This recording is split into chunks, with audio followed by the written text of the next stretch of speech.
ధనియాల పొడిని కల్తీ చేయడంలో మోసగాళ్లు ఆరితేరిపోయారు. వాళ్ళకొచ్చిన ఐడియా చూస్తే ఎవరైనా నోరు వెళ్లపెట్టాల్సిందే. ఆవు గేదెలు పెట్టే పేడను సేకరించి దానిని బాగా ఎండబెడతారు. ఎండిన పేడను గ్రైండ్ చేస్తారు. ఆ పొడిని జల్లెడ పట్టి సన్నని పౌడర్ గా మారుస్తారు. ఈ పౌడర్ ధనియాల పొడిని పోలి ఉంటుంది.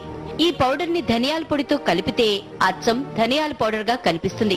ఈ మిశ్రమాన్ని అందమైన ప్యాకెట్లుగా తయారు చేసి దుకాణాలకు సరఫరా చేస్తున్నారు. మాయగాళ్లు ఈ జాదూ పనిని ఎలా చేస్తారో చూడండి.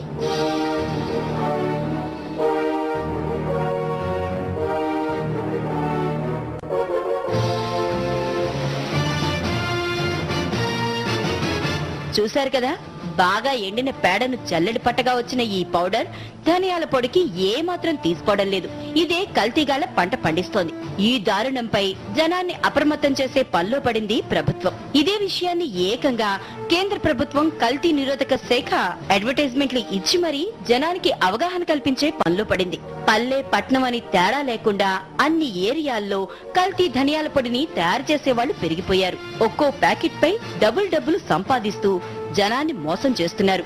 ఇక కొంతమంది మాయగాళ్లైతే డైరెక్ట్ గా రంగంలోకి దిగి తక్కువ రేట్ అని చెప్తూ ఈ తొక్కల పౌడర్ ని అంటగడుతున్నారు.